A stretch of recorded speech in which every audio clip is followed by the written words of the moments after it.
Assalamualaikum warahmatullahi wabarakatuh. Saya Jati Fahira dari kelas 11 IPA 2. Di sini saya akan sedikit menjelaskan tentang sistem saraf. Tugas ini dibuat untuk memenuhi salah satu tugas biologi yang dibimbing oleh Ibu Yuyu Yuliah SPD.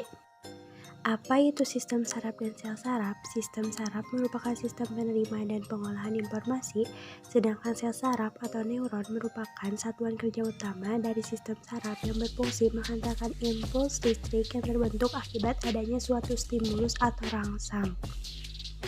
Struktur sel saraf. Yang pertama, dendrit merupakan juluran sitoplasma yang relatif pendek, bercabang-cabang, dan berfungsi menerima rangsangan untuk dikirim ke badan sel. Yang kedua, badan sel atau perikarion merupakan rangsangan yang sebelumnya dikirim mulai diproses. Yang ketiga, akson merupakan juluran sitoplasma yang panjang dan berfungsi menghantarkan rangsang. Yang keempat, sel SWAT merupakan penunjang sel saraf berupa lemak yang berfungsi menghasilkan selubung myelin. Yang kelima, selubung myelin adalah bagian saraf yang berfungsi untuk melindungi akson dan memberi nutrisi. Yang keenam, nodus Ranvier berperan penting dalam mempercepat hantaran rangsangan. Yang terakhir, sinapsis merupakan penghubung antara neuron yang satu dengan neuron yang lainnya. Berikutnya, jenis-jenis saraf. Yang pertama, saraf sensorik aferen adalah saraf yang mengirimkan rangsang dari daerah reseptor atau indera menuju sistem saraf pusat, otak, atau sumsum tulang belakang. Yang kedua, interneuron adalah saraf penghubung yang banyak terdapat di otak dan sumsum tulang belakang. Yang terakhir, saraf motorik eferen adalah saraf yang mengirimkan rangsang di sistem saraf pusat menuju efektor penanggap rangsang. Selanjutnya, sinapsis. Sinapsis merupakan titik temu antara terminal akson yang ada pada neuron dengan neuron lain. Sinapsis dibentuk oleh terminal akson yang membengkak. Pada sistem saraf, sinapsis menjadi struktur yang memungkinkan neuron, sel saraf, untuk melewatkan sinyal listrik atau kimia ke sel lain, atau sebaliknya. Struktur sinapsis. Yang pertama, ruang antara dua sel dinamakan dengan celah sinaptik. Yang kedua, ujung atau terminal akson dari sel saraf, neuron. Yang ketiga, reseptor sel Tucker berhubungan dengan neurotransmitter. Cara kerja sinapsis.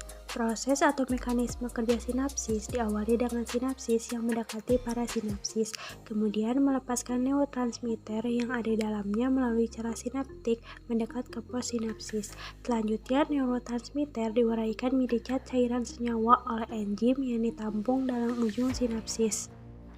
Jenis-jenis sinapsis. Yang pertama, sinapsis listrik merupakan sinapsis di mana bagian postsinapsis dan presinapsis dihubungkan oleh saluran bernama good junction. Saluran tersebut menyebarkan arus listrik yang menimbulkan perubahan tegangan pada bagian presinapsis untuk memberikan induksi pada perubahan di bagian postsinapsis. Yang kedua, sinapsis kimia merupakan jenis sinapsis yang menyebabkan terjadinya transmisi lewat tombol sinaptik yang berisi vesikel sinaptik dengan kandungan neurotransmitter yang dapat bergabung dan melepaskannya di luar sel saraf. Transmisi impuls saraf dan neurotransmitter dilakukan lewat membran melewati saluran kalsium dengan tegangan.